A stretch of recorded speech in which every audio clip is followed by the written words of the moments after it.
Welcome, podcast peeps. How you doing out there? How all you's doing? All you new fans, old fans alike. We appreciate you for tuning in every single week, and the audience is growing.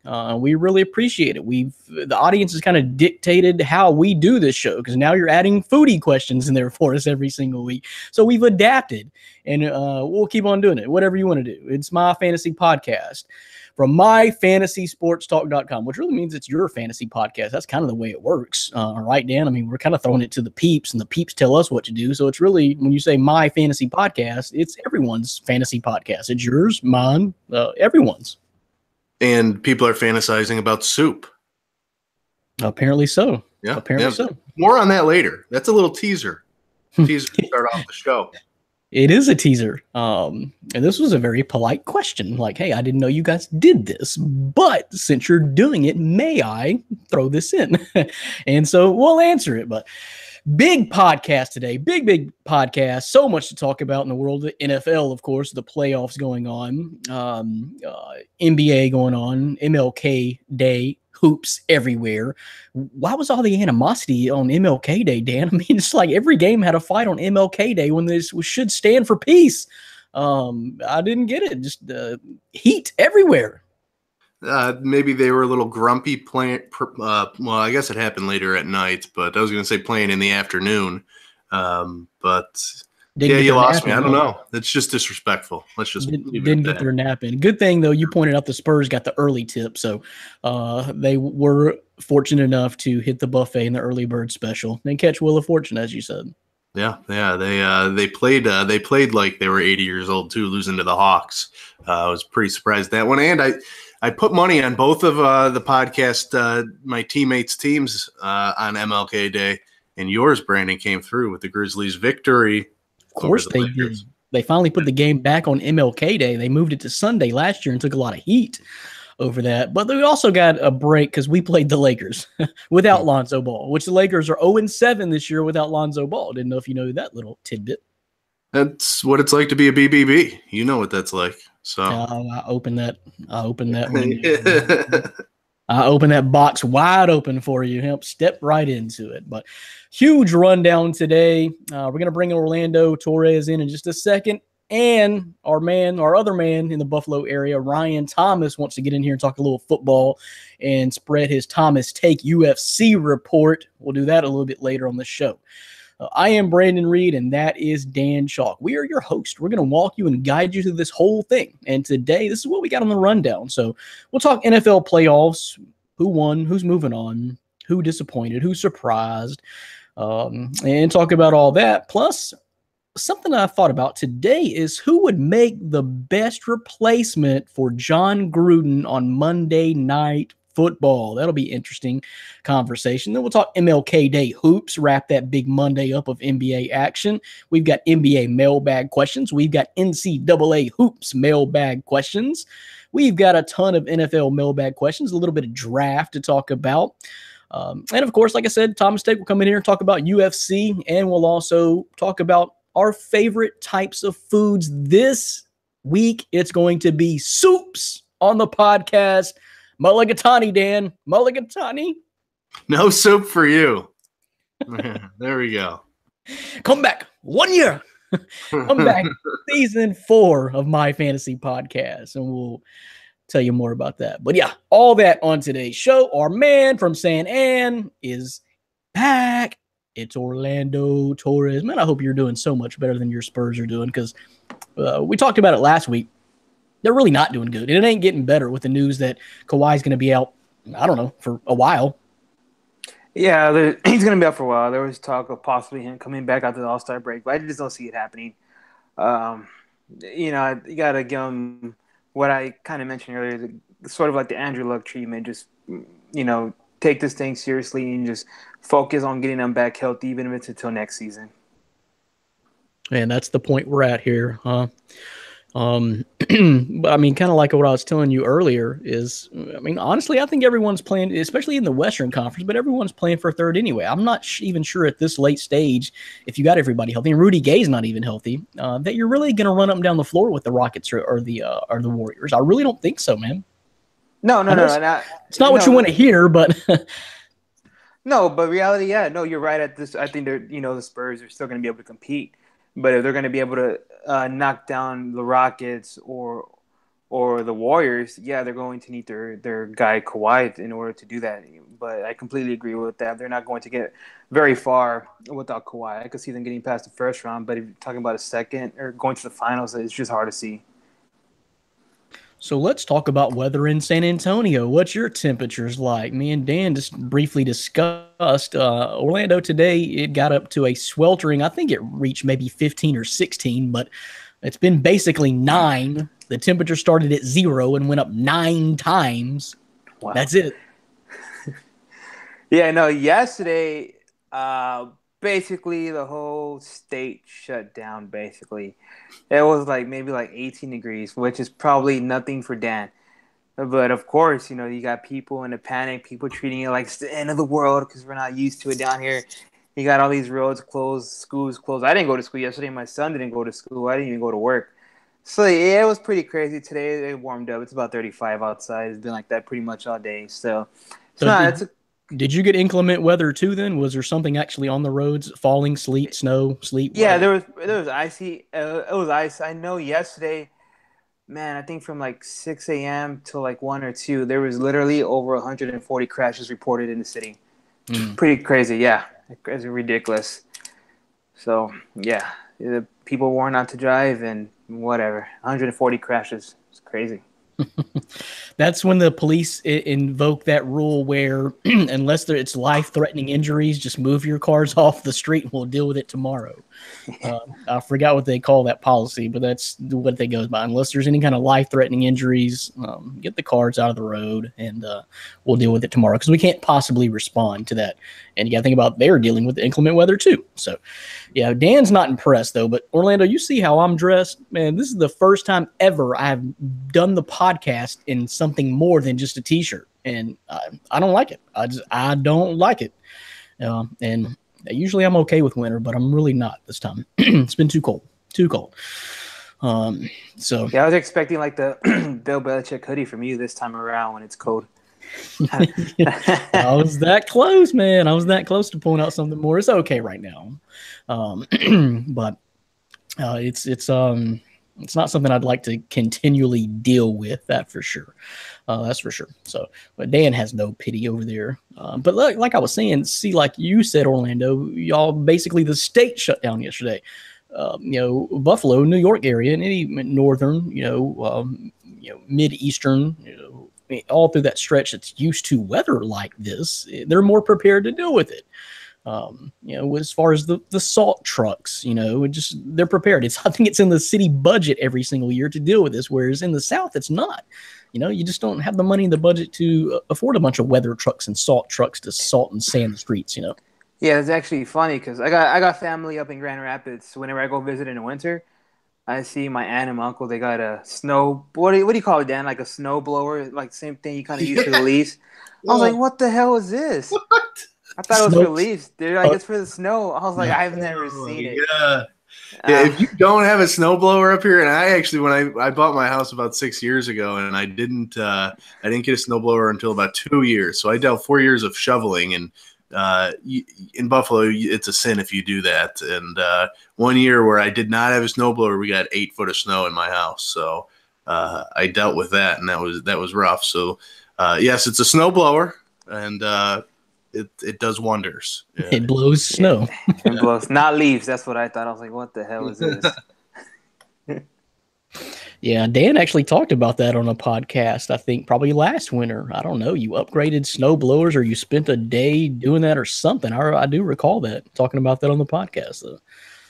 But there's your My Fantasy podcast, myfantasysportstalk.com weather reports from the triangular area from New York to Arkansas over to Texas. So there you go. So let's start out, guys, and talk about these wacky playoffs. I told you guys last week, I predicted Pittsburgh and Atlanta in the Super Bowl.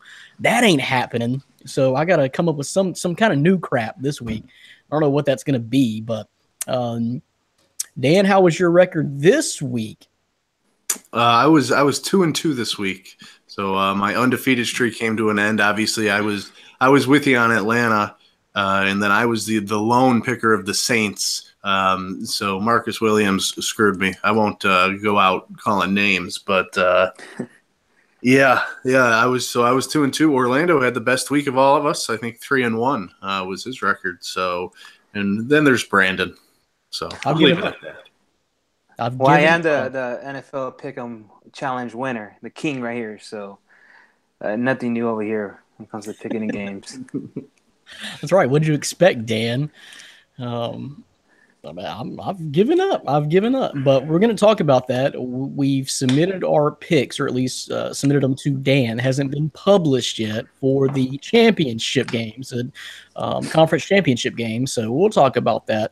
I've had to come up with some new stuff altogether. So we'll see how close that is. But Patriots took care of business. We'll start right there over the Titans. No big surprise. The Titans really did have no business playing in that game, in my opinion. And it was evident as they now are searching for a new head coach. Right move, Dan? What did you think? Did that kind of surprise you? It kind of shocked a lot of people as I was getting messages on Facebook like, what are they doing? You just won a playoff game and you fire your coach? Yeah, because he wasn't the guy. Yeah, I mean, I definitely agree with the move. I was kind of surprised by it just because I thought that win over the Chiefs kind of sealed him in for at least another year. That's what I was afraid of. I thought that was going to be a bad thing for the Titans. But yeah, I mean, I'm used to him here in Buffalo. You know, he spent some years here coaching the Bills, obviously with little success. But the same issues that plagued him in Buffalo plagued him in Tennessee, and that's the offense. He just, whether he's stubborn, but his offensive system, his coordinators that he hires, just honestly, they don't get it done. And if you have a franchise quarterback that Marcus Mariota really is, and he regresses, badly, 13 touchdowns, 18 interceptions. I mean, that's terrible. And now we're getting into a critical time for Mariota. I mean, this is the peak of what you're going to be in your career. The next 2 years need to be huge for you, not regressing.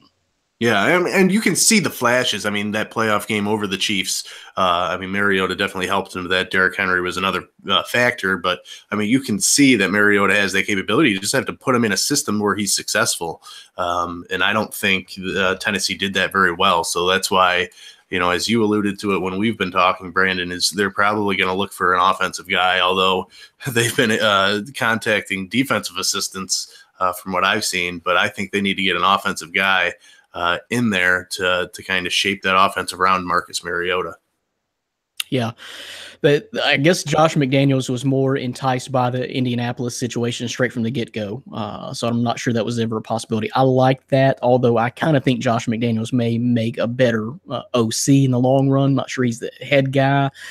That type of personality, I don't know, but that's up for debate. But so straight from Nashville, this is what I'm hearing, Dan. As you mentioned, Mike Vrabel. I don't really want an ex-linebacker to teach my franchise quarterback how to be a better quarterback. I don't know. I mean, unless he comes up with a hell of a stud OC or a quarterback whisperer like Sean McVay was for golf. But Mike Vrabel, Steve Wilkes, a couple of these guys I'm not even really familiar with, to be honest with you. Matt LaFleur, John DeFilippo.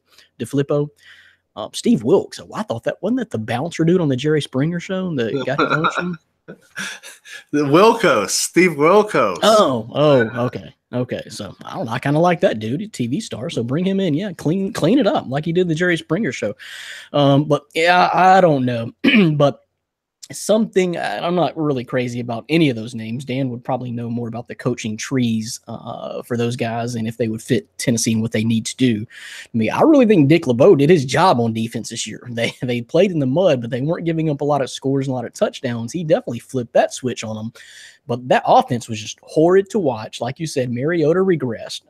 And we found out today, throw another name. I didn't see this in the Nashville report, but another name to throw your hat in, to throw in the hat now is Todd Haley, who was announced today that he will not be back in Pittsburgh. So maybe you find a head coach and invite him on as the OC. Maybe he gets another head coaching gig.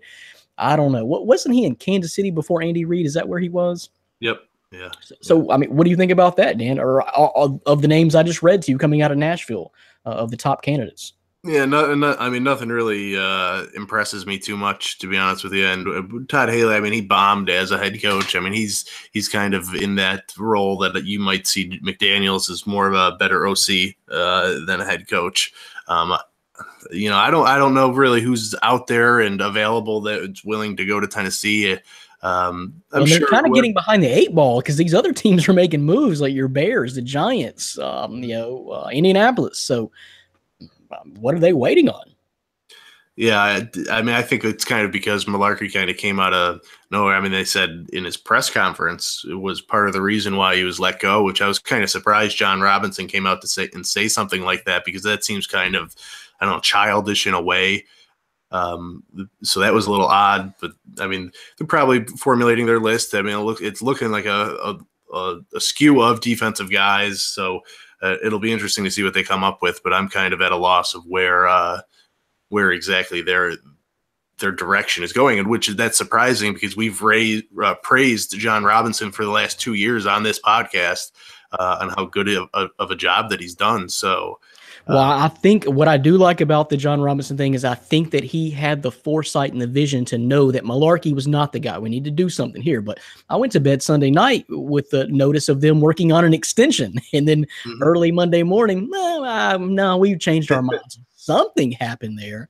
But it's like I told you, I guess Monday, that I don't really want a boneheaded ex-linebacker being the coach and directing this team going forward. I do not think that's what they need right now. You need a Sean McVay type. I know they're not out there everywhere, but if he can do what he did with Jared Goff, then, man, you got a wealth of talent in that Tennessee roster that John Robinson has brought over now. Derrick Henry's going to be the man going into next year, and Marcus Mariota's got all the skill set. I think he's healthy now, coming off the broken leg from a year ago. So it needs to turn around real quickly offensively, because this team should be a whole lot better offensively than they were. But so we got more NFL coaching carousel news to talk about when we bring Ryan in on the show a little bit later, as Ryan Thomas from Thomas Take will join us. But anyway, moving on with the playoffs, no big surprise there. Patriots do beat the Titans. Pittsburgh goes down, man. Couldn't stop anybody. Just could not stop anybody. Were you a little bit shocked at that game, Orlando? I wasn't a little shocked because typically this is what we've seen from Pittsburgh for the past couple of years. You know, they got a good group of solid guys, but they just haven't been able to get it done in the playoffs. You know, you got Brown, Bell, Ben, and they still, for whatever reason, as good as those guys are, you know, some of the best players at their position, they still can't get over the hump. So, no, I wasn't too surprised. But did you see Jacksonville putting up damn near 50 on them to beat them in Pittsburgh? I mean, well, something had to change. Blake Bortles, surprisingly, he played a little bit better. He didn't have to depend so much on the defense. I do think Pittsburgh caught him a bit off guard a little bit in the game. I do think Jacksonville looked like they got a little too comfortable after the first quarter, because Big Ben, I think he still had over like 450 yards, something like that, 4 or 5 touchdowns. So I do think Jacksonville, they surprised me towards the end of the game, because I think they just got a little bit comfortable. But I did see the Jags winning, but I didn't think the scoring would be this high. Dan, you obviously had Jacksonville winning. You told me that Pittsburgh was not the team. I don't know, man. A perfect storm, I guess, but I didn't see this game going down this way. Yeah, I mean, you can call me a Steelers hater, I guess, but I'm not impressed with the team that they put together. I think Big Ben is overrated. I like Le'Veon Bell. I've been outspoken about Antonio Brown not being the number one wide receiver. He always shuts me up about it. But, in this game and specifically, I didn't think he was going to be 100% healthy. I was a little surprised by the score. But ultimately, I thought Jacksonville was the better team, and they also showed it, in this divisional round and in Week 5 when they beat them down even worse. And worse than that week. That's why I just didn't think that was going to happen again. I think that's one of those things like, beat me once, shame on me, beat me twice, or however that goes. Beat me once, shame on you, beat me twice, shame on me. I just didn't think that was going to go down like that. Especially being in Pittsburgh, and you crank up the intensity with it being a playoff game. So I was wrong. One of my Super Bowl predictions is out. I got to come up with some new stuff, like I said. So let's move on to the NFC. I was kind of with you guys that the winner of that New Orleans, Minnesota game was going to have a great chance to represent the NFC in the Super Bowl, and I completely believe it now. The game was 17-0 at halftime. Were you a little bit worried about your Saints pick then, although they did come back, Dan?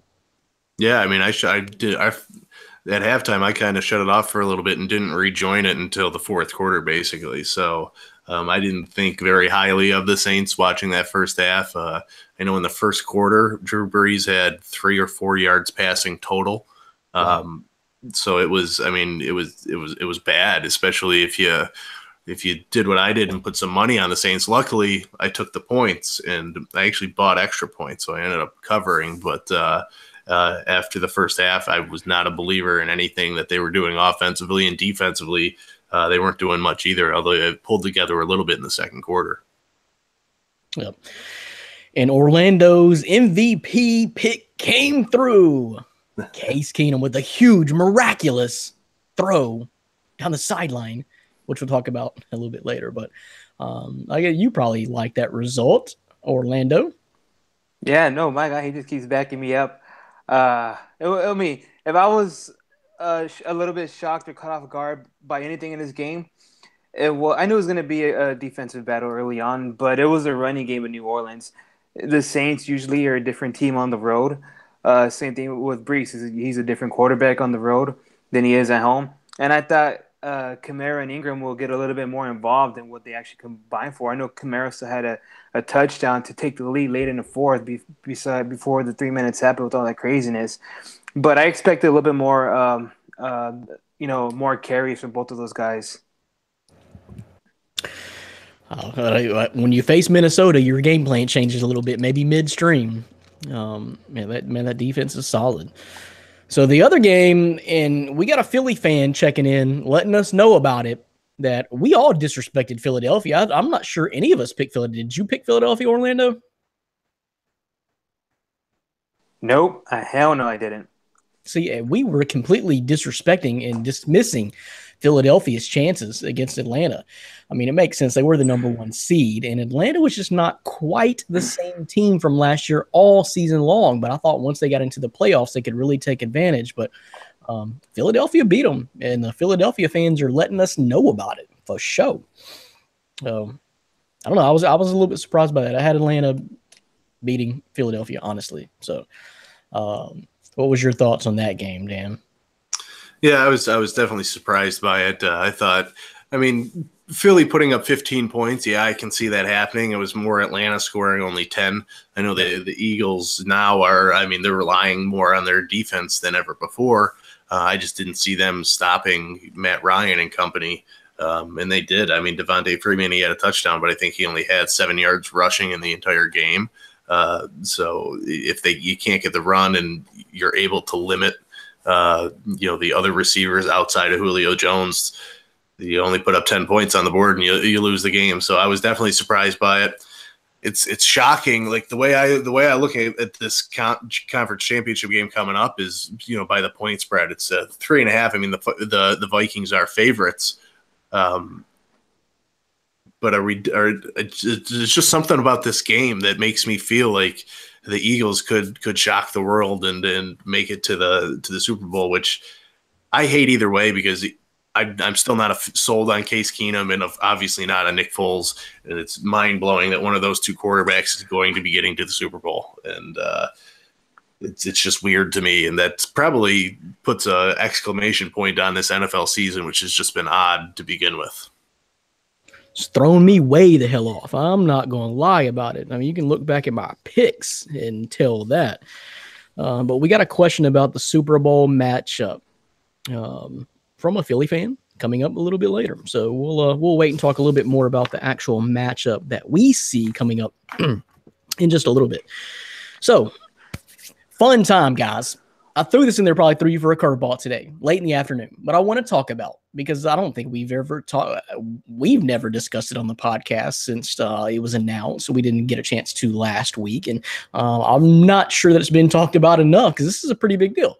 But who's going to replace John Gruden in the booth for Monday Night Football?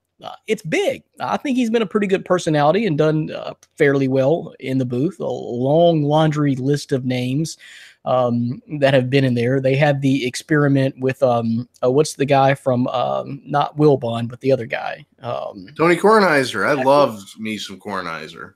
I don't think it worked out. I think the consensus was that it didn't really work out. But anyway, no, you have to be a unique individual to get Tony Kornheiser's dry humor. So I'm dealing with two Cowboys fans here, and I got to know that you're probably going to put Tony Romo's name in that hat. But seriously, just if you've given any thought to this, who would you think would be really good in the booth for Monday Night Football? Who would be a pretty good replacement? I've seen a lot of guys. Randy Moss, and my first thought about Randy Moss is it ain't NASCAR. I mean, Randy Moss is the most country talking dude. I'm not sure I could really deal with his accent too much on a Monday Night Football booth. That's just me. I mean, I just don't know if I can deal with that. There's a couple of guys I'm not really familiar with, but anyway, what do you think, Dan? Who would be a nice replacement? And I got to be honest with you. I don't know if what's Peyton's plan is. Peyton Manning could do so many different things if he wanted to right now. He would probably be good in the booth. I think your Tony Romo would be pretty good. Although he took a lot of heat over the playoff game. A lot of people were saying he flopped in the playoff game or his performance was horrible. I don't know. I didn't really pay attention. And then Jay Cutler's name keeps coming back. I'm like, no. I shot a bear. So you tell me, Dan, what do you think? Yeah, I mean, I wrote three names down, and I did not. One of them wasn't Tony Romo. It didn't even occur to me that he would go there. I would imagine CBS would lock him up with some type of compete clause where he wouldn't be able to jump networks. What kind of deal was it though? Was this not kind of an introductory 1-year trial type of contract? No, I think they locked him up with like a 5-year deal. Yeah, okay. I think they signed him long term and said you're our guy. So good move by CBS there. Despite the playoff game, I don't know, that's baloney. But number 3 on my list was Randy Moss. I love that guy, man. If you ever watch Sunday NFL Countdown leading up to the games on Sunday, Randy Moss does it. I just like him. He's a character, but I'll be honest with you. His accent's a little too country thick for me, to be honest with you.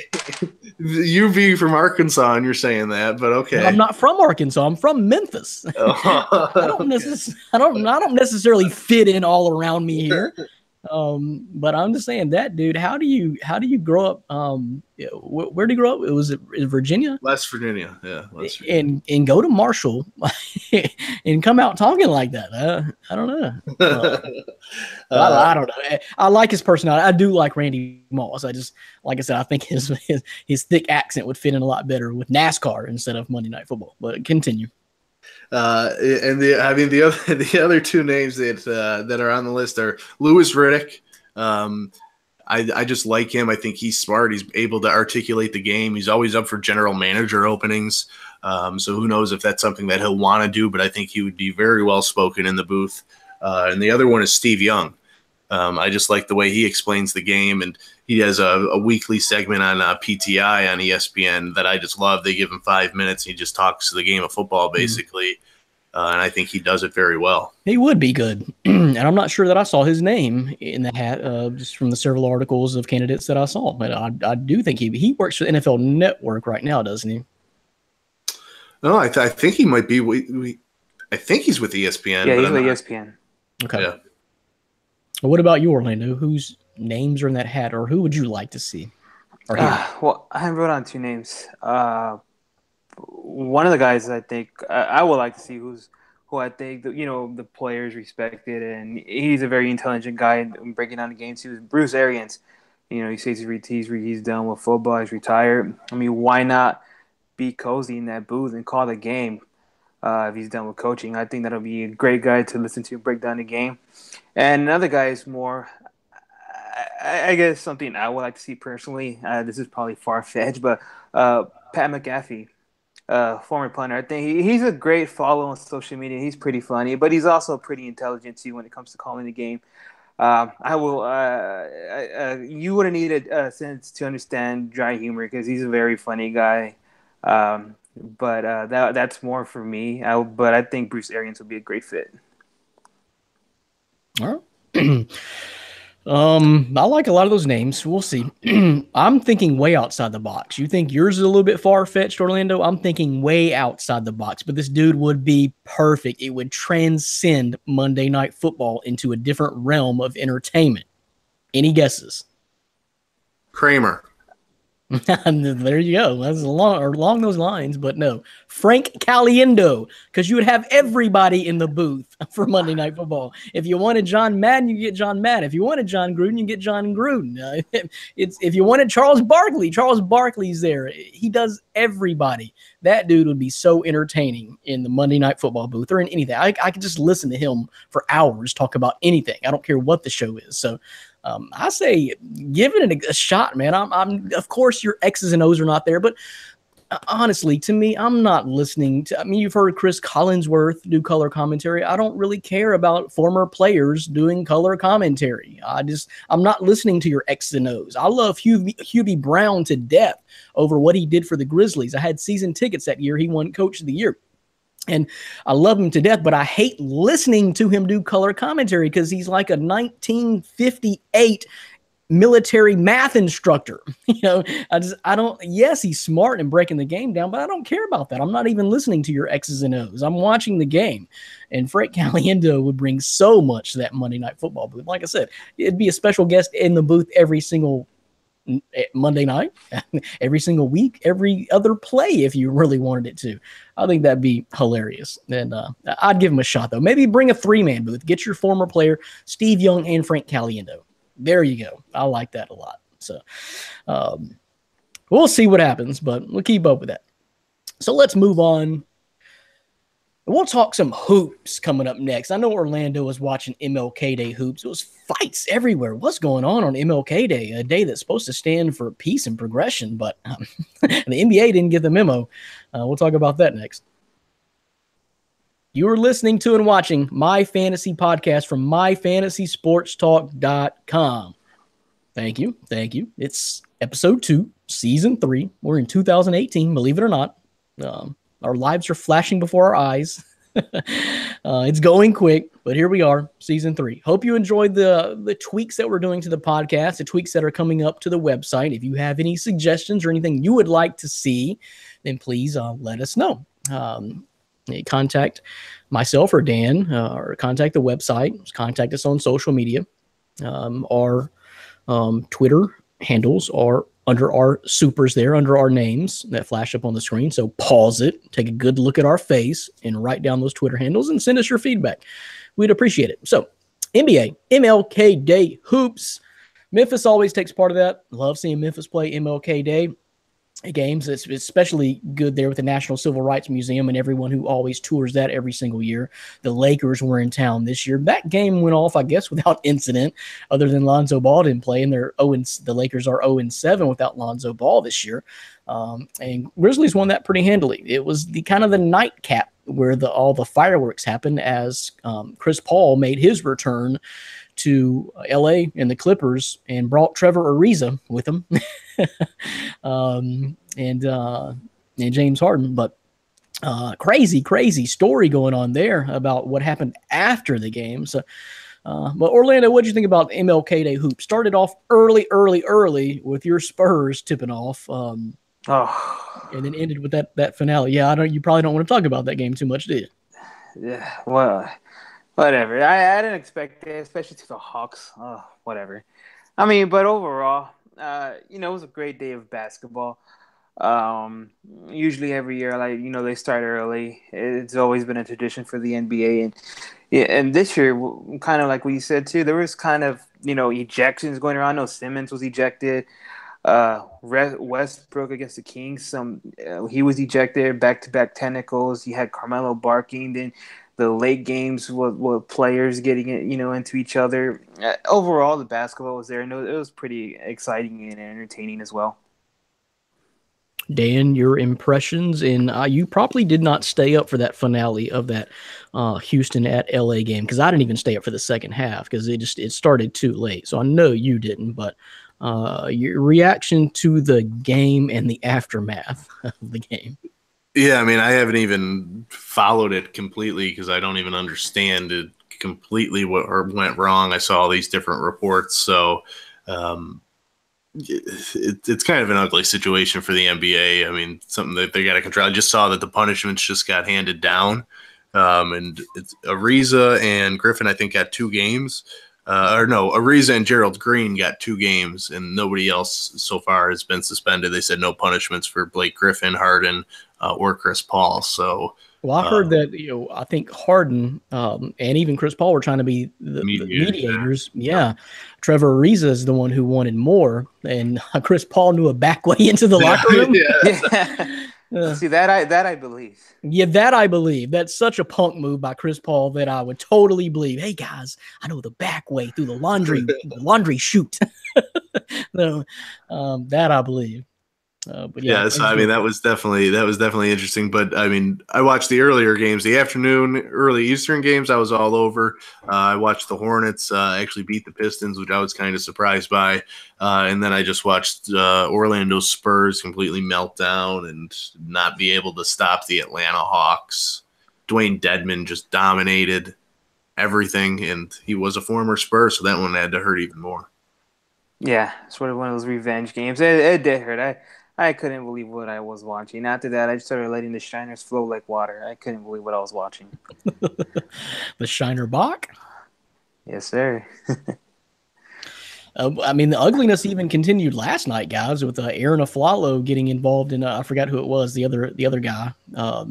Edgelenka or something like that. For Minnesota. Yeah, something weird. And a game which, surprise, surprise, 13 win Orlando team beat Minnesota last night. So, but Aflalo got put in a headlock last night. So a lot of flare-ups, I don't know, it's not even the All-Star break. These teams are, fighting literally for playoff position. It's getting a little heated in the wintertime. But to me, honestly, I think the NBA could use a little bit of that. But what I don't like is watching college last night. I believe it was the Louisville Notre Dame game, and a player came down with the ball and just kind of was clearing space out like that. And the other guy flopped, like he got hit in the chin. They went to the review booth. They went to the sideline to review this to see if there's going to be a flagrant foul for like 4 or 5 minutes. It's so weak. Move on. Let's just play ball. These guys ain't 4-year-olds. They're going to be okay, Play ball. Sick of all this. MLK Day. But hoops and Grizzlies won. So I'm always thankful for them. But although they played possibly the only team worse than them in the West, especially without Lonzo Ball. But we do have NBA mailbag questions, and we're going to start out right here. So this one comes from Benji Wilson. And after last night, this is a good one. Are the Cavs no longer the team to beat in the East? They suck it hard lately, really hard. And Benji, man, you ain't going to get much argument from me right now because these numbers are proving it. They've lost their last 4. They're 2 of their last 10. They're scoring 109 points, but giving up 108 points per game. They're just not good. And the problem is they're just old.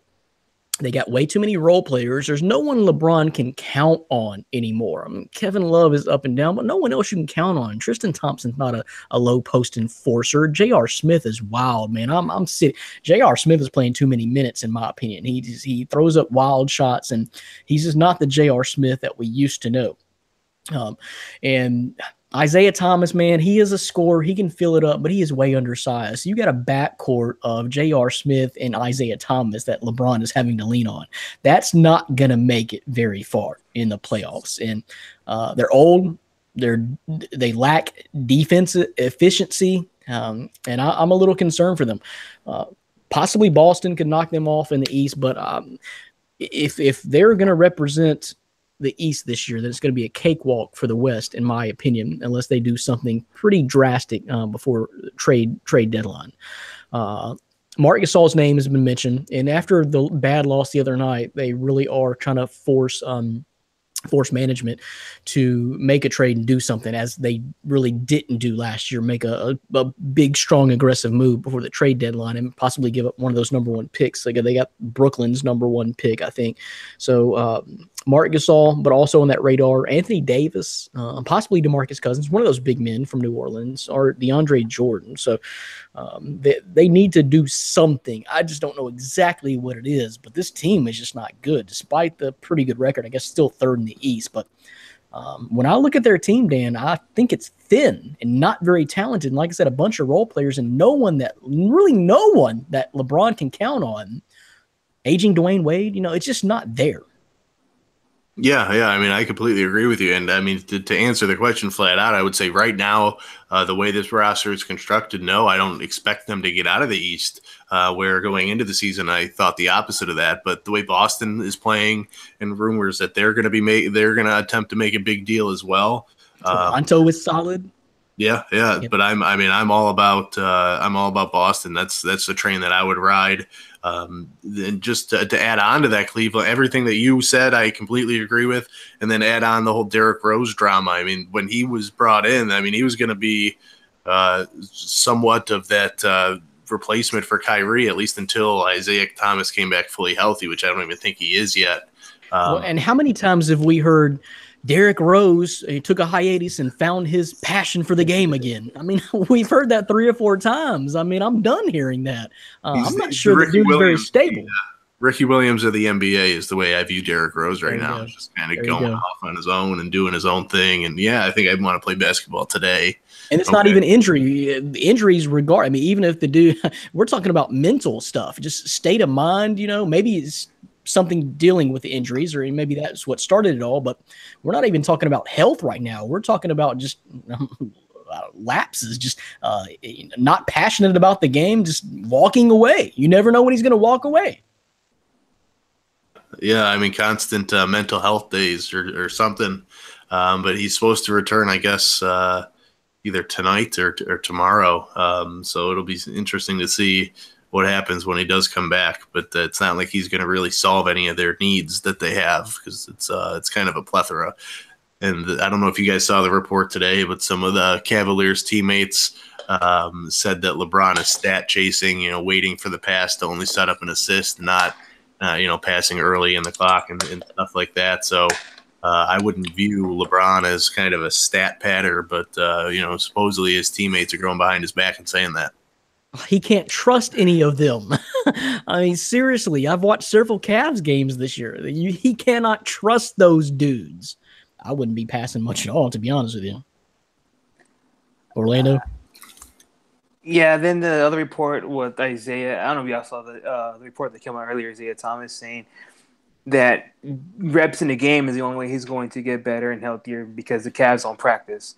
So him taking a shot right there, saying that the Cavs don't practice, and you got LeBron saying that they got to buckle down on defense and stuff. And I think LeBron's a part of the problem too. As much as I love LeBron, and that pretty much all the Cavs have, I do think he's a bit of a problem.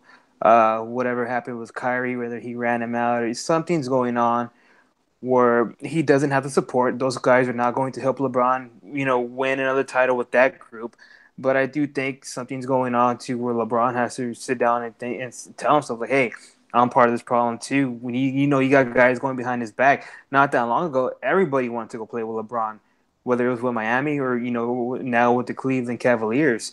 So I do think LeBron's a part of the problem, and they're gonna have to make a move before the trade deadline if they do hope to beat Boston, Toronto, and then you got the Heat right behind them. And you got to imagine that Eric Spoelstra will love to knock LeBron out of the playoffs from him leaving Miami. So, yeah, it's a mess going down in Cleveland. So, and the other night I was watching the game, and honestly, I thought Jeff Green should have been getting more involved. I mean, if there's anyone on that team outside Kevin Love that can fill up buckets to me, that I think should maybe have the ball a little bit more in their hand is probably Jeff Green, and he was just kind of a pedestrian out there. And that's one dude I think I would be able to count on the offensive set, on the half-court offensive set. And like I said, he was pedestrian out there. So the chemistry's not there. They're aging a whole bunch of veteran role players. They can't play defense. I'm worried about their backcourt being made up of Isaiah Thomas and J.R. Smith. I don't think it's there. Thanks for the question, though, Benji Wilson. Got another one here that's going to tie into this same scenario. And this one comes from Steve Greenwich. Who are the biggest names to get moved at the trade deadline? And will they be going to the Cleveland Cavaliers? Yeah, well, like Orlando just said, the Cavaliers, especially after what I've been hearing, over the last several days, they've got beat by 30 twice the last 3 or 4 games. So one of them was almost 40. Who was it? Was it the Timberwolves that beat them that bad? Somebody. Yeah, I think it was like 37, something like that. But the Timberwolves put a beat down on them. I mean, that's not a team. I mean, you would never see the Golden State Warriors lose by 30, much less almost 40. You don't even see them lose by 20. Championship medal teams just don't lose like that, and Cleveland just doesn't have it. So, yes, as far as what we're hearing is they're trying to put pressure on management to get rid of one of those picks. To do something at this trade deadline. And a couple of names I mentioned before, appears to be they're trying to target a big man, something to kind of make up that difference. Because, I mean, they're playing Kevin Love a lot of times at center. And even Golden State has a lot better center options than that when you talk about David West, JaVale McGee, Zaza Pachulia. I know none of them really play a whole lot of minutes, but they're true centers, and they play them when they need to. Steve Kerr fits them in the right situation, and it works. But DeAndre Jordan, Anthony Davis, like I said, even DeMarcus Cousins, I don't know which one of those pieces may need to move if New Orleans wants to move them. But then Marc Gasol, I'm leaning towards Marc Gasol may not survive. I don't know. The Grizzlies keep tanking. I'm not sure if they're sold on moving off of Gasol. But at this point, the value is probably as high as it's going to get. Me personally, as a Grizzlies fan, I'm kind of souring on Gasol. I don't know. He just doesn't play. I don't know, man. He seems like he's playing soft as of late, turning it over, just not being clutch, So I don't know. I'm not sure he would do the Cavs much good at this point, but those are just some of the names. But one the key name here that you may look to get moved, Lonzo Ball. I guess it just depends on how much LeVar spends time in Lithuania over the next couple of weeks. But be careful. Be careful, Lonzo. You'll be on the trading block if your dad doesn't zip it. No. You think I'm playing? I'm not. Of course not. Not this year, but within 2 years, you think I'm playing? Magic will trade. You be playing. Lonzo. You be playing. Nah, I don't be playing. You be playing. I ain't playing. Yeah, you playing. Yeah, Lonzo just hopes that his brothers and his dad stay in Lithuania as much as they can to take the pressure off him so that he doesn't have to hide from Magic Johnson in the Lakers practice facility. Have you been getting my Valstukas Dan, stop sending me those links. I do not care. I think you have an important message for me. Every time I open it, I see some crazy church league. Stop sending me the links, Dan. I do not care. I did notice the views are going down. They're not like that first game. Well, I'm watching, and it was actually you missed one because LiAngelo threw a deep pass to LaMelo. I think I got those right. The older one threw it to the younger one, and he tried to alley-oop it off the backboard to himself, and he missed the dunk. So I thought you might have enjoyed that.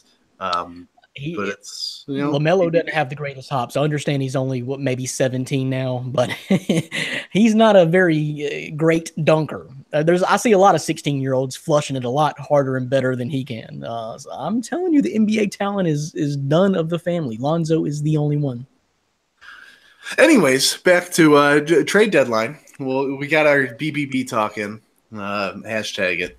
So, I mean, the only name that I'm really keeping an eye on, obviously Marc Gasol, but Anthony Davis. I just keep hearing reports that New Orleans will finally let him go. We'll see if that's actually the case. But why not DeMarcus Cousins? Isn't he the one whose deal is expiring this year, and they were afraid he may walk? Yes, but I think you're going to get the best package. Supposedly, from what I at least heard, Boston was willing to offer for Anthony Davis rather than DeMarcus Cousins. And I heard a report today that Boston's willing to offer Jason Tatum, Al Horford, and multiple future first-round picks for Anthony Davis. So if that's the case, I mean, I think if you're the Pelicans, you're not going to get a much better deal with that because it looks like Jason Tatum's pretty legit. He's going to be a superstar eventually in this league at some point. So if you don't think you can re-sign Anthony Davis of long term, that might be an option to happen this season. Well, I'm going to make this proclamation real quick too, Dan, as I'm going to lose this week in fantasy basketball because Casey Birch has, I'm pretty sure I'm playing Casey Birch, and he has Anthony Davis. And Anthony Davis over the last 2 games has scored like 80 fantasy points. Yeah, it's like 80 fantasy points. He's murdering me, but it has something to do with the schedule. That's the thing. That's why I keep telling you as far as fantasy basketball is I'm waiting to the playoffs because the scheduling is so messed up. No, the scheduling is messed up. Sounds like an excuse. Me and Orlando are going at it this week, and Orlando's going to take an L. So that's what happens when you face last year's champ. It has a lot to do with the scheduling, though. There's days when there's more days this week than the last 2 or 3 weeks, and I only have like 2 or 3 players playing. It's scheduling, man. So I don't know. I'm stacking for the playoffs. I'll see you in the playoffs. You see that? You guys see that? For those watching the podcast, that's the world's smallest violin. I'm singing a tune for Brandon right there. Got that? Okay. Yeah, and 1-0. Yeah, I'll see you in the playoffs. I already won it. Playoffs. I'm going for back-to-back. Ain't happening. Orlando. Nah, I mean he's already talking about giving me an L. He's not like he's blowing me out of the water. I'm right there. The score's not too far out of reach. But so hopefully I could pull a little magic. Nobody reaches my scores every week. You're putting up a great fight, Orlando. You would beat everybody else in the league this week. It's just tough. You're going up against last year's champ. I think Dan's got a little lucky this year with some of his talents. Like Lou Williams. Come on now, Dan. You didn't know Lou Williams is going to be that murderous beast he is. Me and Lou go way back. I'm sure you do. You guys shouldn't even start to call me. Stop calling me Dan. Just call me Champ. Okay? Deal? Champ it? What were we talking about? Orlando, do you want to the trade deadline?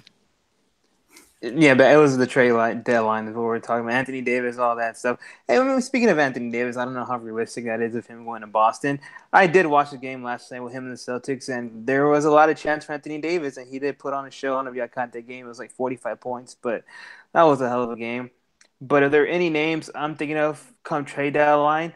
I've heard Kemba Walker. I don't know what's going on over there with Charlotte, but going back to the Cavs, I do think DeAndre Jordan is probably a realistic move going to the Cavs. I know he's in the middle of his 5-year contract, so I don't know how that's going to work. But the Cavs, just like what you and Dan mentioned earlier, they need a guy down low in the post. They need a guy like DeAndre. There's reports that they're willing to move Tristan Thompson from. Even though DeAndre Jordan has came out and publicly said that he'd rather go to Houston if he's going to be traded because he wants to reunite back with Chris Paul. But I don't think Houston needs a guy like him. They got Clint Capella playing pretty well and some other guys in that rotation.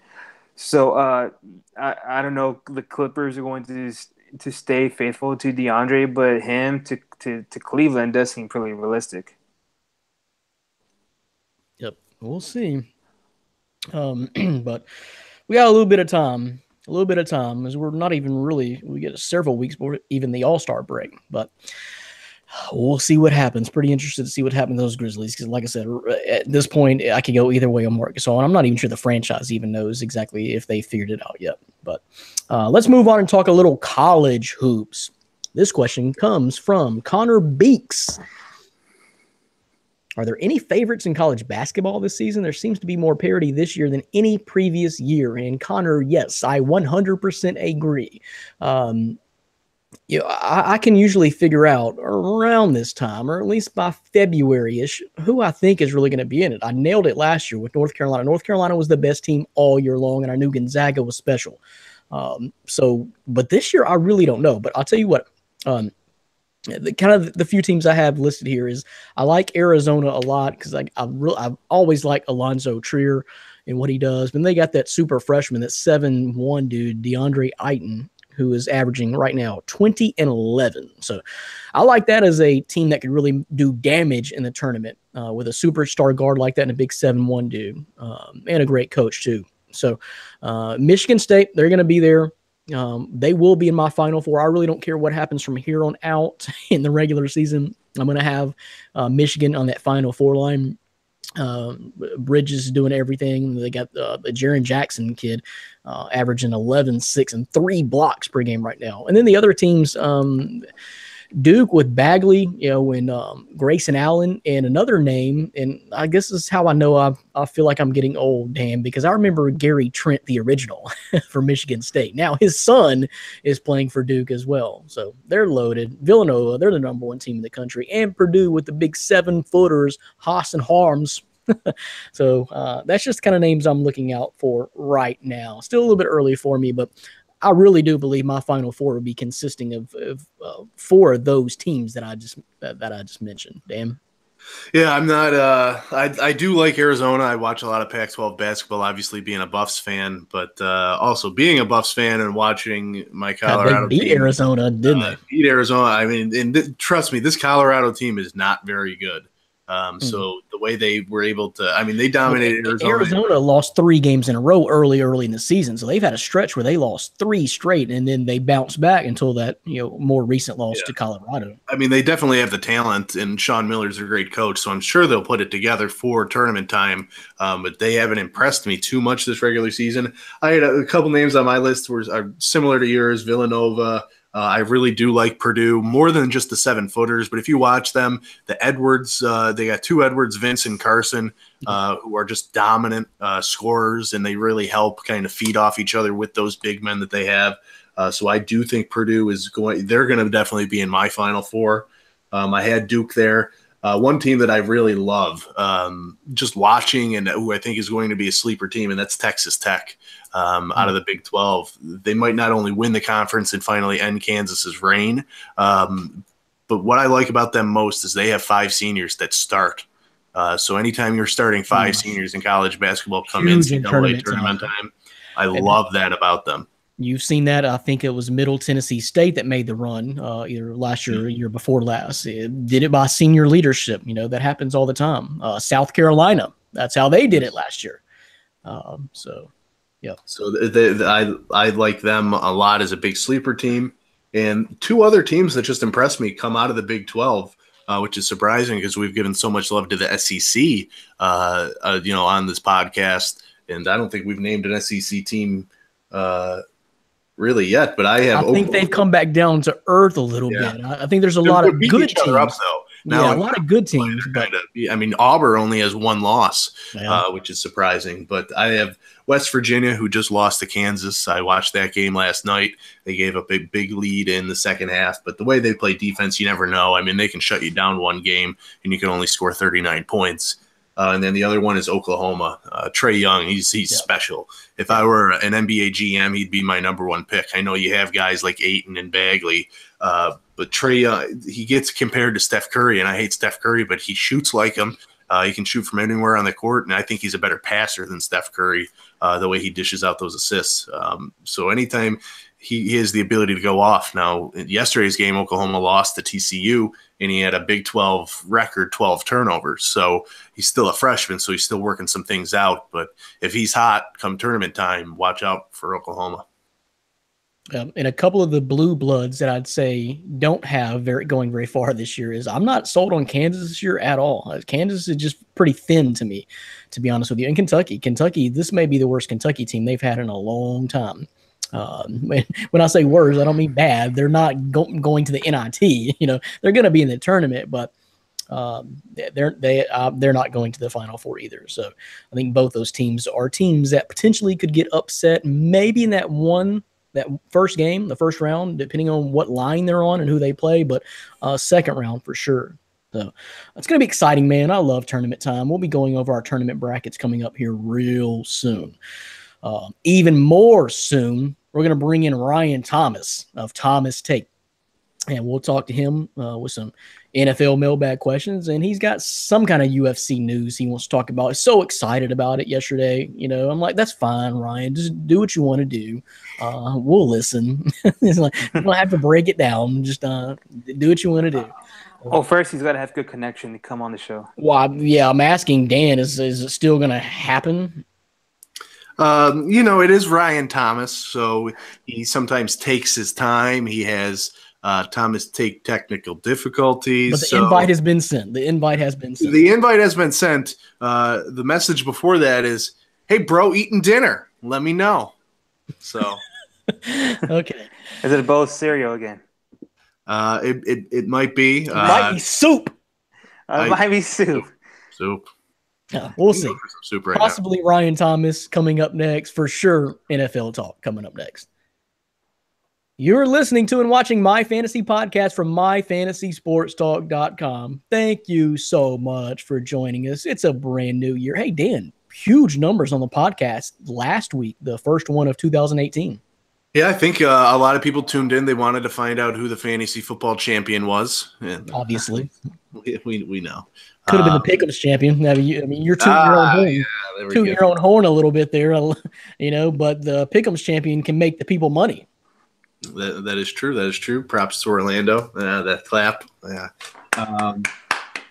So yeah. I mean, podcast numbers look good. We enjoy all the viewers that we have. Keep on coming.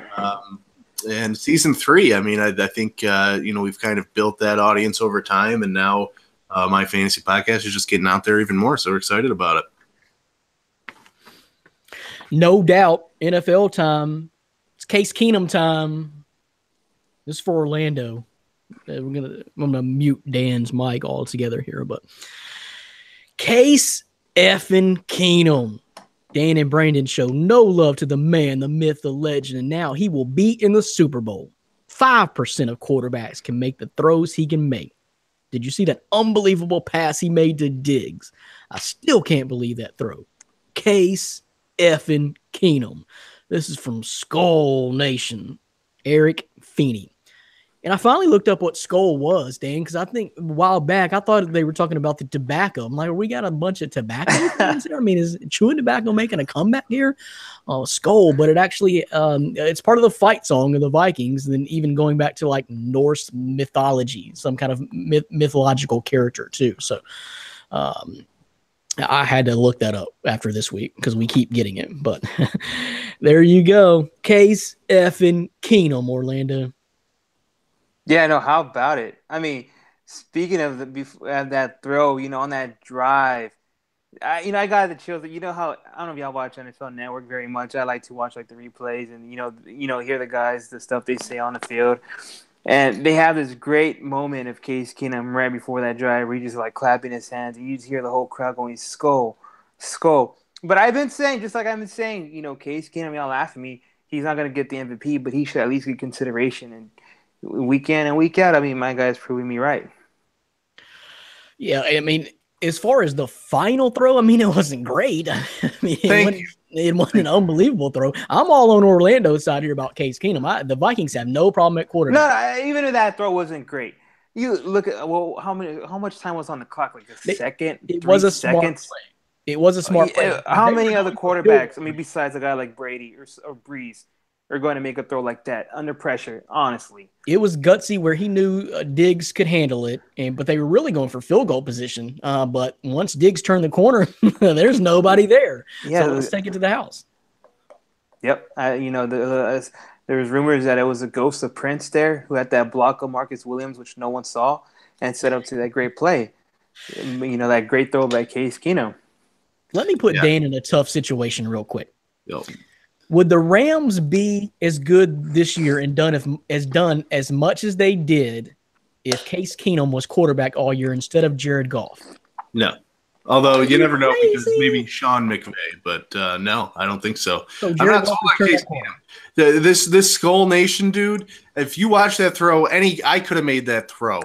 It was not impressive. It was an average throw. It was about to be an out-of-bounds play. If Marcus Williams didn't – I don't know. I still can't describe what he was able to do or not able to do, I should say. But if he just moves a little bit to the left, it's an incomplete pass. If he hits him at the same time that ball gets – he's not catching it. It's inbounds. It's not – there's nothing special about that throw. In Case Keenum, he's doing a good job game managing, but to me, he's not he's not going to win a Super Bowl. I'll tell you that much. All I know is I watched him. Memphis was in Conference USA, so I watched Conference USA football, and I've watched Case Keenum that whole time. He only threw for 20,000 yards at Houston with a quarterback rating of 160, throwing on 70% of his passes. And I look at quarterbacks like Kirk Cousins in the NFL right now. I look at quarterbacks that have made a Super Bowl, like Rex Grossman. Case Keenum can play. and they got no problem at quarterback. To be honest with you, to me, Bradford or Bridgewater is not much of an upgrade over Case Keenum, to be honest with you, especially with this defense. You're not asking them to do too much. So if Kirk Cousins can play in the league, if Rex Grossman can play in the league and make the Super Bowl with a defensive-minded team like he did in the Bears, yes, Case Keenum will be just fine. Complete confidence in that dude for Skull Nation. Let's bring in Ryan Thomas Take. He is here. How's it going, bro? Long time no see. Welcome to 2018. It has been a while. It's a pleasure joining you guys once again. I wanted to know what you got to say about Skull Nation and Case Keenum. What's your opinion on Case Keenum?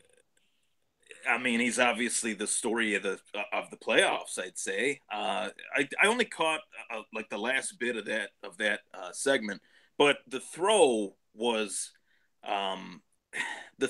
not, a Doug Flutie Hail Mary pass. It was a decent throw. It wasn't, I can't really, that was a bad, I don't even know what that was, hitting the hit stick too early. Marcus Williams, it's tough, but all jokes aside, Case Keenum has really impressed me throughout this season, and that needs to be recognized. Completely capable of getting the job done. I mean, you've seen a lot less talented guys do it. And I guess it's from me watching Keenum in college. I mean, dude is sharp. He's accurate. He can make the throws. He's fine, man. He's fine. I'm not saying he's going to be the next coming of Tom Brady or anything like that. I'm just saying he's fine. They didn't really have any kind of drop off at quarterback. And I think that's evident. And I think you'll see that real soon. But thanks, Skull Nation. That was Eric Feeney. Let's move on. Next one comes from Nick Smith Penny. Best coaching hire. Is that where we're at? Yeah. Best coaching hire in the NFL since Black Monday. My pick is Shurmur for the G-Men.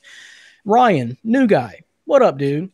What's up? Yeah, obviously, I know a little bit about this, being that I wrote my last article with My Fantasy Sports Talk was literally grading the coaching hires. So and you liked Shurmur. I liked the Shurmur hire, but I'm not going to say that it's the best hire of the season so far. The best hire to me since Black Monday, or just in general, was the return of Chucky, John Gruden. I'm very excited to see what he brings to the table. I think that story is going to be the story of the offseason. Will the Raiders, they were like a sexy pick to do big things last season. Or this season, I should say, and they fell flat on their face. Can he get them over that hump? That's and I was totally on the bandwagon of letting Jack Del Rio go. Something had to change, and I think it was head coaching, because they only won half as many games they did this year with the same talent, same players, even adding Marshawn Lynch, than they did last year. And that's coaching to me. That's something going on. I wrote in the article too that I'm not saying this to sound corny, but if you haven't watched the press conference, I watched the full 47-minute press conference where Mark Davis introduced John Gruden, and they reintroduced him to the Raiders organization. There was something about it that was just so it literally fired me up watching that. And I'm not a Raiders fan, obviously. I'm a Bills fan. I'm from Buffalo, but that press conference, they're playing Hell's Bells. Mark Davis says this is a pretty big effing deal.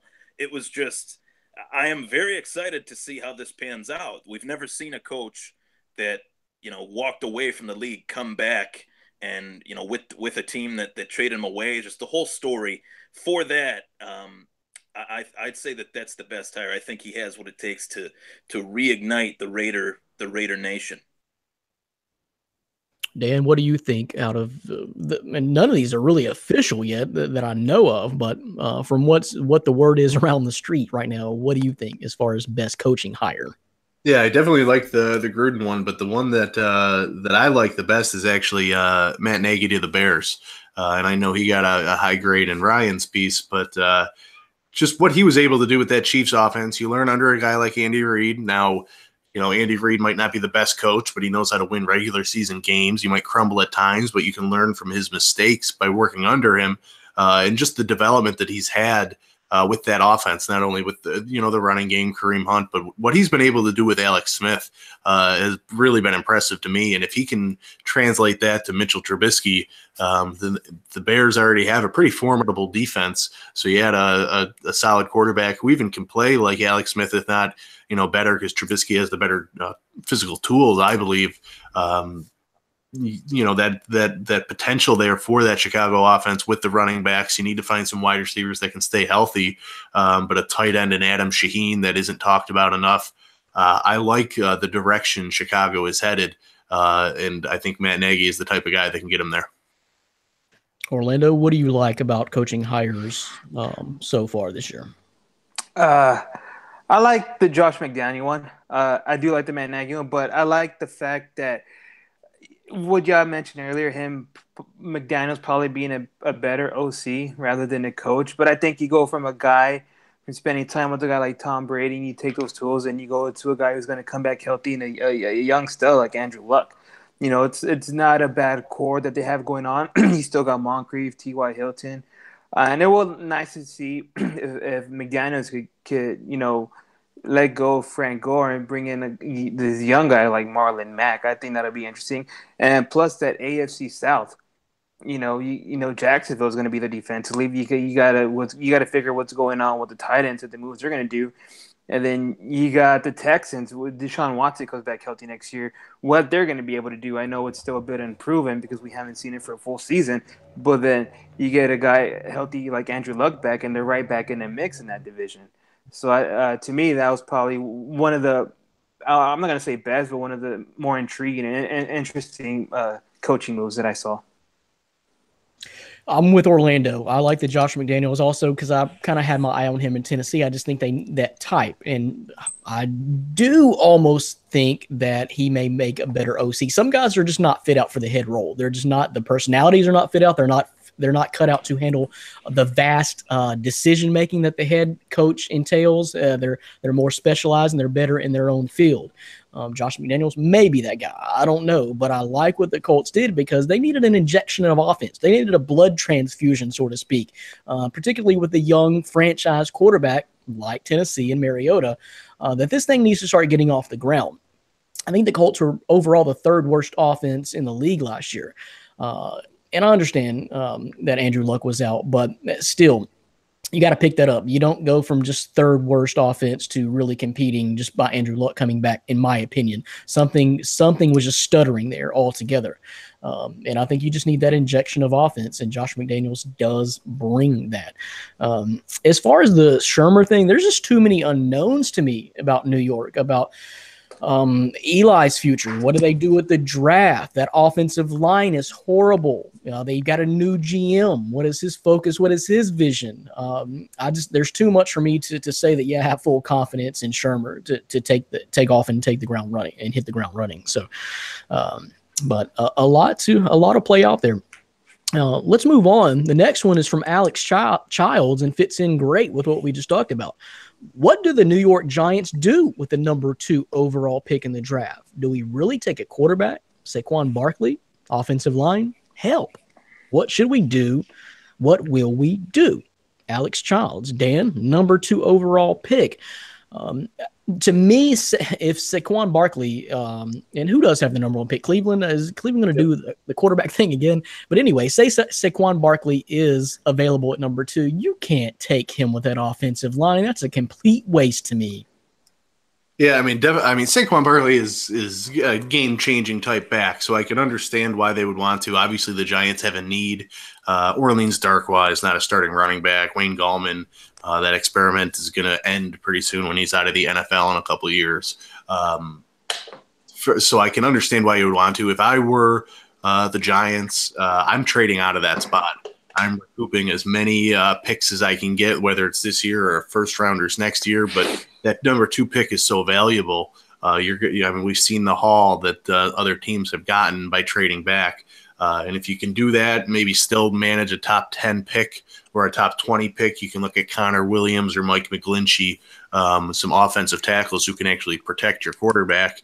And I'm not even looking at a quarterback early in this draft if I'm the Giants. I'd mend that relationship with Eli. It's a new coaching staff, new front office, and I'm letting Eli play a couple more years because I still think with the weapons that you can put around him, as long as you can protect him, you have a chance to win some ball games. And that defense is still that defense. So the Giants aren't far away, to be honest, from being a winning team.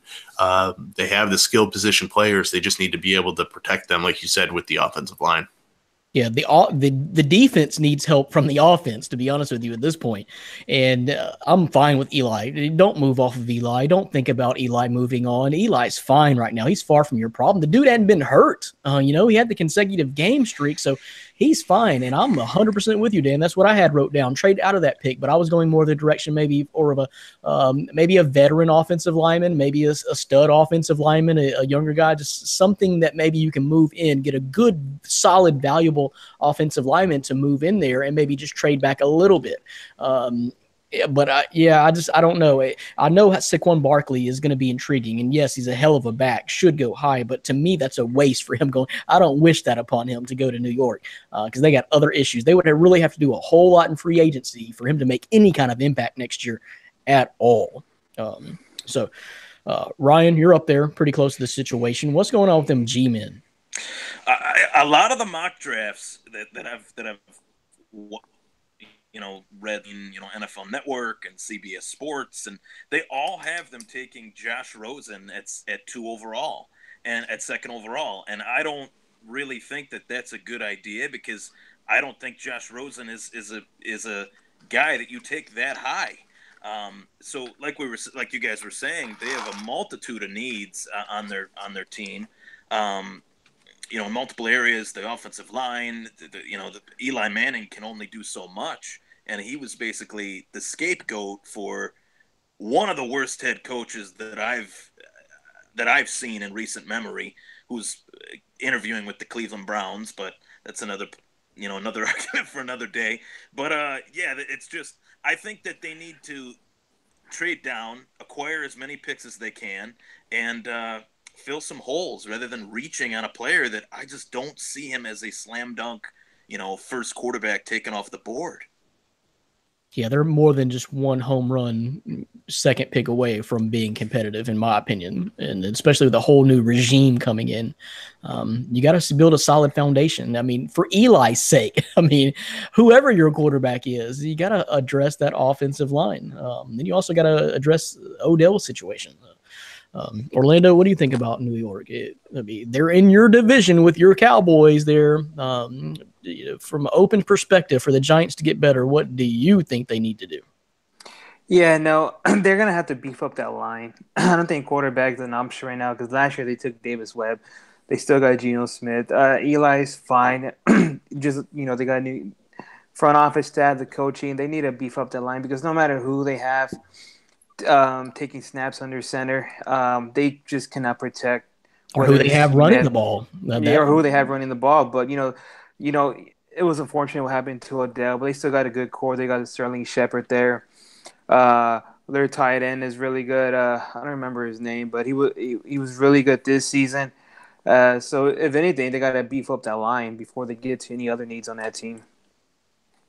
Yep, they're just more than a couple of pieces away. You're not, especially not an offensive home run. I really think Saquon Barkley should go pretty high in the draft, but I just don't want to see him go to New York, to be honest with you. I would like to see him in a better situation where he can get a little bit more playing time immediately and be a little bit more impactful in year one. We'll see. But all right, so let's talk some more draft here. We're going to move straight on along. And this one comes from our best friends of the podcast. Listen to this. Hey, guys, thanks for always showing us love. We appreciate it, and it's a love give and take. We're always telling friends and family about My Fantasy Podcast. It's kind of like our show, too, since we're on every week. Just wanted to throw the idea out there for the show. Can you guys do scouting reports on one draft prospect per week? I'm sure you'll be bombarded with draft questions that gives us an average fans a chance to get top-notch info from you guys as draft experts on the show. One guy that intrigues the hell out of me is Lamar Jackson. Thoughts on Mike Vick 2.0? This is from Nick and Judy Pertins. And appreciate the love. Appreciate you for spreading the word. And it is kind of like your show too. But I feel like I need to let you know, as part owners in the show, your dues are coming up pretty soon. The $200 per year. Mail the check to Brandon Reed, Jonesboro, Arkansas, and we'll get you taken care of since you're like part owners. But the dues are due. But yeah, we do appreciate it. Dan, you're the guru here. I mean, if a lot of people are saying that, yes, he could be Michael Vick 2.0. A lot of people have even said his arm is even stronger. There's also the contingent that says that maybe he needs to transition and may have a better, more impactful, better NFL career if he were to move to a wide receiver, which some guys have done, like Terrell Pryor, Antoine Randall, and other guys like that. What do you think, Dan? Is he going to make it as a quarterback, and how high should he go? So I haven't been able to sit down and scout Lamar Jackson the way I do, all the draft prospects. So I haven't gotten to his tape yet. But just what I've seen in flashes, I mean, I think he's you got to try him out as a quarterback. The one thing that does impress me is he's been able to at least increase his completion percentage, each of his 3 years at Louisville. So you can see that he is taking steps to improve. The arm strength is there without a doubt. Some team is going to fall in love with his athleticism. He's going to be a first-round pick in my eyes. Somebody is just going to like what they see and think that they have this tool that they can use, however they want. So I don't know if he's going to be as impactful as Michael Vick. But I definitely do see him as a quarterback in the NFL. But I really do have to study him before I give an honest, evaluation on him. And then just to answer the Pertin's other question with the video scouting reports, it's something that I briefly mentioned to Brandon, but this is a segment that we're actually going to bring out on Facebook. So we will have video scouting reports. We'll definitely cover the draft on the show, but it's going to be in addition to that. So definitely look for that, on our Facebook page, as you guys always do, as part owners of the show. So we always appreciate it. There you go. It seemed like every week every Saturday this year, I was getting an ESPN alert. Must watch. Lamar Jackson breaks off 54-yard run. It's like every single week that was going on. So undoubtedly can do it with his leg. And it could be. Definitely going to be an exciting player, possible franchise changing player wherever he goes. And there's options if it doesn't really work out at quarterback, or maybe the team he goes to is a little bit deeper at quarterback. Maybe they could do some swing, have him play a little wide receiver. Just get him on the field. He needs to be on the field. Ryan? Well, I'm about to break my my promise that was on Facebook. Brandon said I can join the show on one condition. I can't talk about the Buffalo Bills. Don't want to do that. I'm not going to talk about the Buffalo Bills, but what I am going to do is I'm going to talk about all the Buffalo Bills fans, the people that I talk to, on a daily basis. Whenever, the topic of Tyrod Taylor's ineptitude as a starting quarterback would pop up, which would pop up quite often, especially after that playoff game. Lamar Jackson was a guy that they would use to counteract my point. So, my point of the Bills needing to move on from a running gadget style quarterback, where that's, in my opinion, based on what I've watched of Lamar Jackson, that's what he is. I think it's a little bit of an insult to say to the guy, well, you should change your position. He is a quarterback. He deserves to be respected as such. But I think that when I see him, I see a guy that could have just as many durability problems as anybody at the NFL level. He's small. He doesn't have thick legs, little things like that, in comparison to a guy like, let's just say, Russell Wilson. He's got a big lower body where Lamar Jackson does not. And that would scare me. That would turn me off to drafting him, in the first round. But his athleticism, he can throw the ball very well. As Dan said, one team will fall in love with him, and one team might reach for him in this draft. Dan, let me ask you real quick. Deshaun Watson showed brilliant flashes this year. Is Lamar Jackson better than Deshaun Watson potentially in your eyes? No. As a runner, yes, but as a passer, as an actual quarterback, no. There you go. So, and we saw what happened, unfortunately, and that's where my whole fantasy season went down the tubes, guys. Blame it on that. It was not the champ. Don't blame it on the champ. Something. No, it was something. It wasn't me. Yeah, it was kind of me. Horrible draft. But anyway, he had a good 3 weeks or a month or so, and then bam, injury. And how do we know some of these guys? Like the example I keep bringing up was Antoine Randall because he was a hell of a quarterback at Indiana in his day, but he instantly transitioned to wide receiver and had a hell of a long, great career in Pittsburgh as a receiver.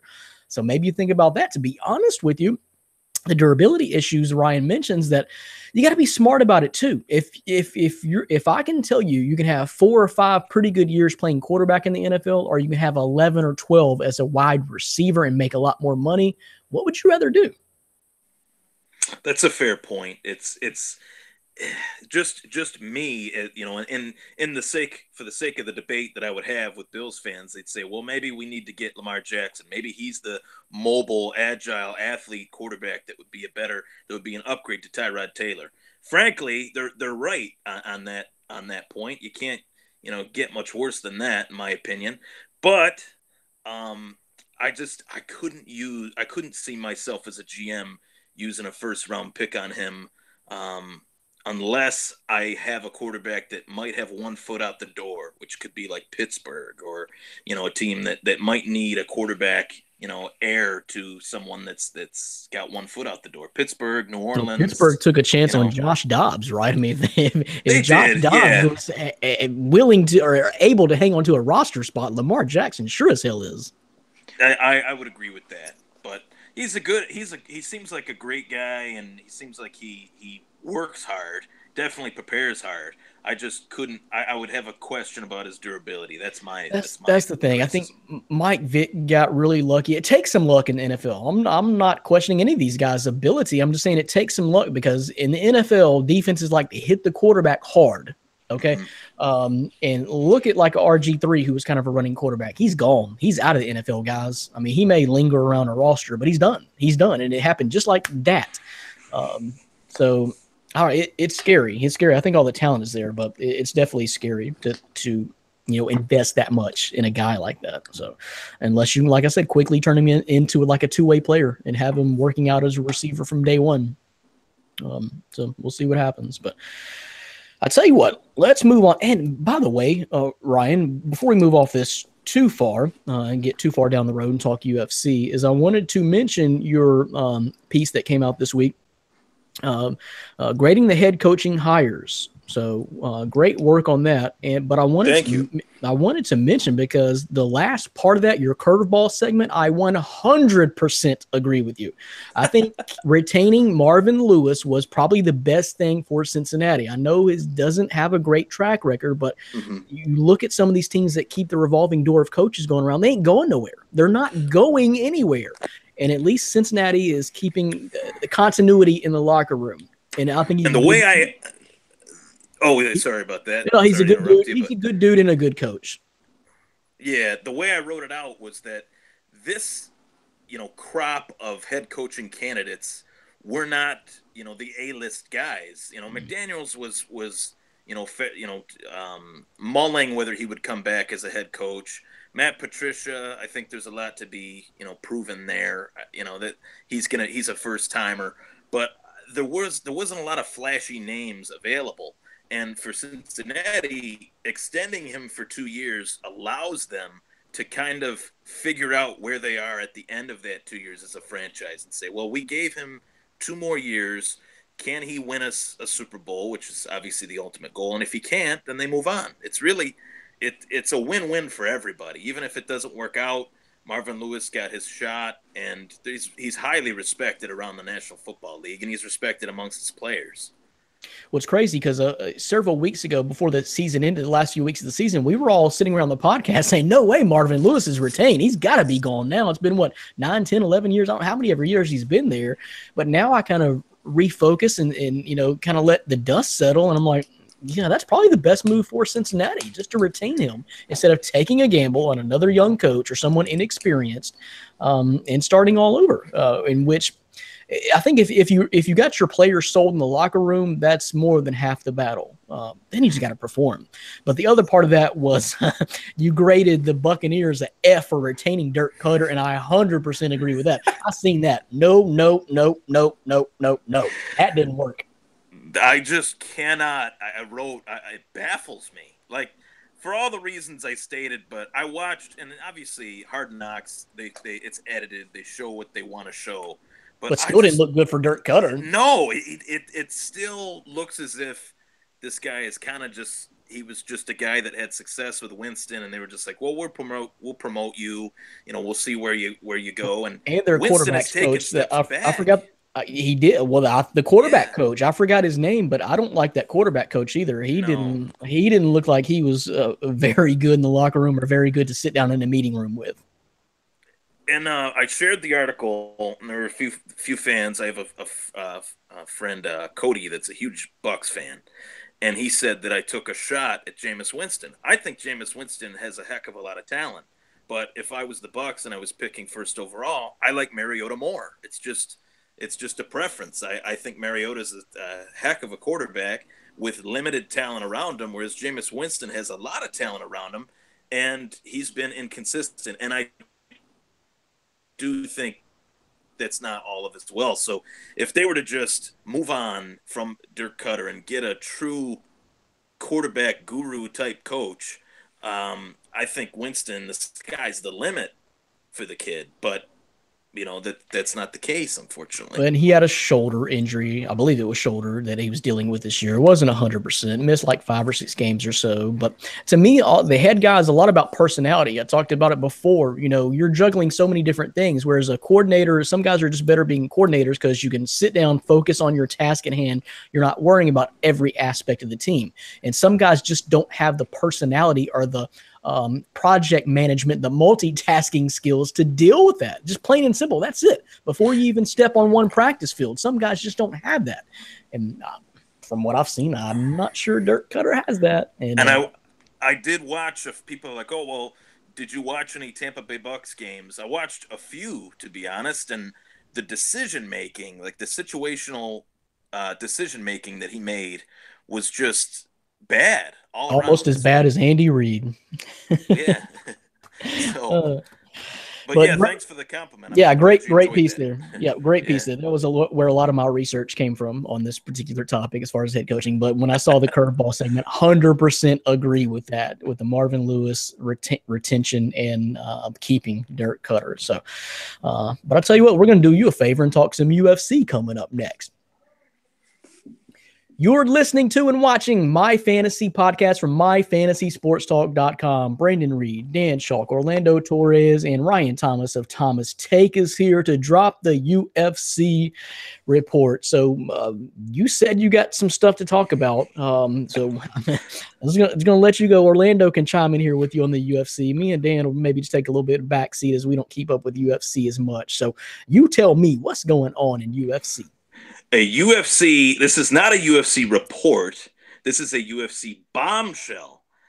Within this week, I'm hearing, and it's now being more widely reported, that the UFC could very well strip Conor McGregor of the UFC lightweight title as the fight that was, intended to be the number one contender fight, the fight that Conor would face the winner of while he was defending the belt.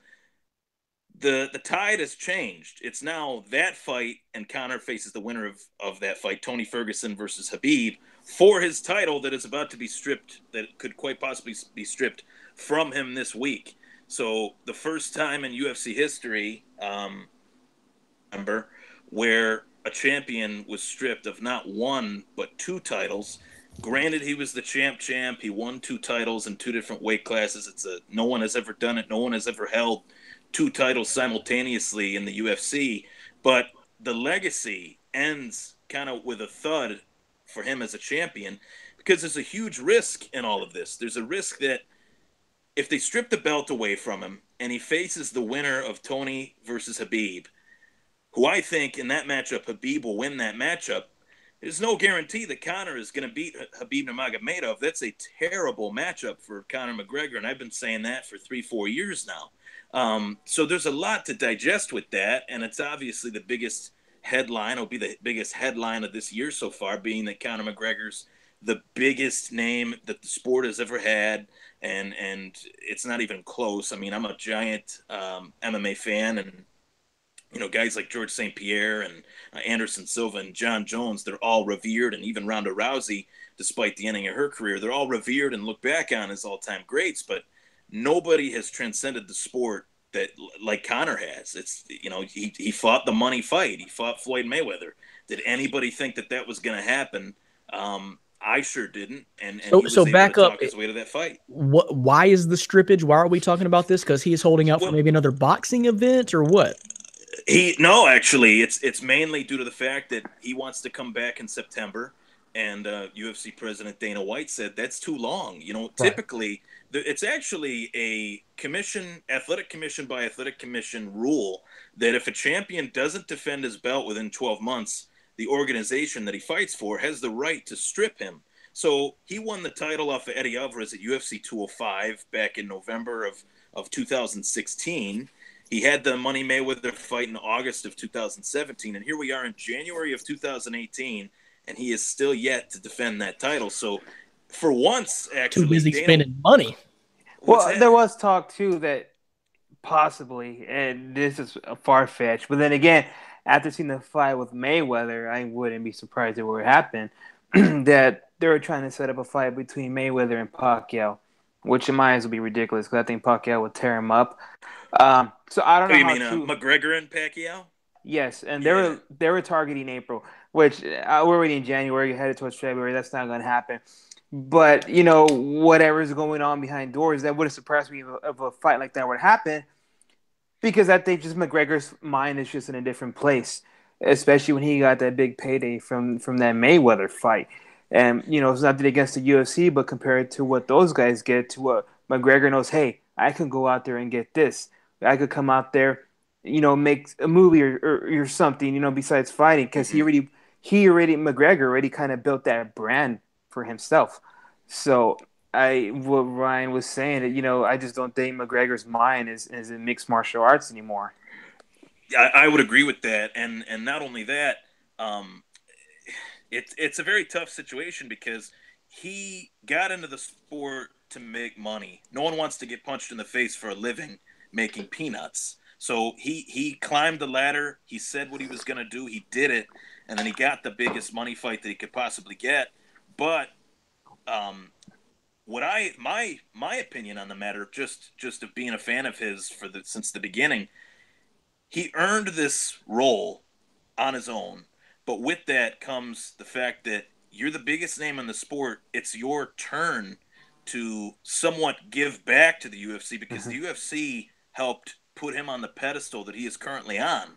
The UFC marketed him. The UFC put him in the suits, and they put him behind the camera or in front of the camera, and they built him up to where he is today. So I get both. I get your point there too, Orlando, that he's made too much money, and realistically, he'll never make a payday like that in the UFC. But they have offered him a more than fair deal with the sponsorships that he has, with the sponsorships that they allow him to have, and he still said, I can't come back till September. I think that the guy, and more power to him, after the Mayweather fight, he went out, he partied as much as he could, ate whatever he wanted, and I think he's out of shape. I think that's and he's just getting back into training, since September.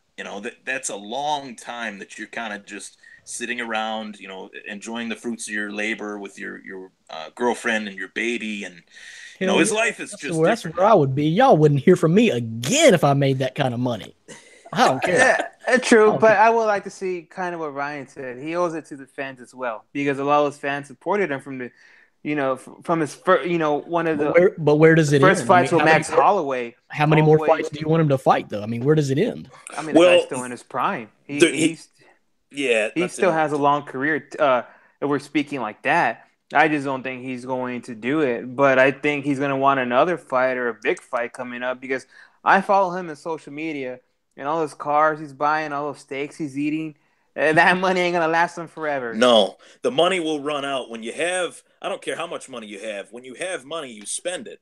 That's in any way of. I mean, that's just how life is. But what people are missing the boat on completely, and I think Orlando would agree with me on this one. The fact is that he doesn't need a title to validate himself, but if they want him to come back, the only fight, in my opinion, that will put him in a UFC cage is with George St. Pierre. Be the biggest fight in UFC history, the biggest fight in MMA history. It would sell just a crazy amount. It might even rival a top 5 all-time boxing pay-per-view. That fight would be massive because you'd have the King of Ireland versus the King of Canada. Oh my God, dude, I get chills just thinking about it. I get chills thinking about hot soup. Oh man, in the wintertime. All right. Thanks for the UFC report. You got your Buffalo Bills talk in. You got your UFC talk. So we fulfilled your obligations. I didn't talk about the Bills. I talked about their fans. There's a difference. I am not quite sure. Yeah, you bent the rules there, kind of like Dan bends their fantasy league rules. But yeah, too many championships. All right, so let's wrap it all up and talk about food on the podcast, as we have been doing as of late. And Tony Campanara noticed that. So Tony Campanara says, I listen to your show usually every week, and I have to say the random food talk is killer. Do people actually ask you about food? I have one if allowed. Favorite soup? I got to go with pasta fagioli. Fagioli. I'm sorry. I should have just passed that off to you, Dan. Fagioli? It's not even Italian. Okay. And what?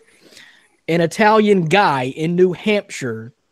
It warms you up right up on a cold-ass day, which seems to be like every day now. Tony Campanaro. So real quickly, guys, I just had on my list is I kind of like spicy stuff. I don't really like creamy soups. So chicken tortilla, taco soup, something like that. Fire roasted tomato soup, something like that. Something spicy, more of a tomato base, or a gumbo. Love a good gumbo if that qualifies as soup. But something like, not a huge soup connoisseur, but I've always heard about that mulligatawny that you can get up there in New York.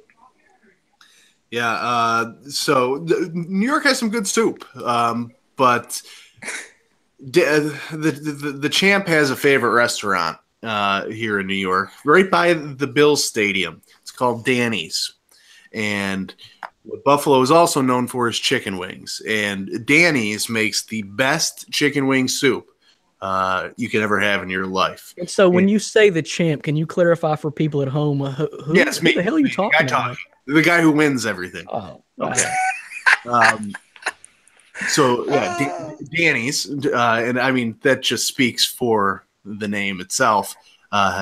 Chicken wing soup, and on top of it all, what makes it even better is the restaurant is a soup and salad bar, so it's unlimited trips, and they always have 4 different soups, but you got to go right to the chicken wing, and it's a buffalo chicken wing in your mouth. And I know it's tough for you guys down in Arkansas and Texas because I don't know if you've actually had a buffalo chicken wing, like a buffalo from Buffalo.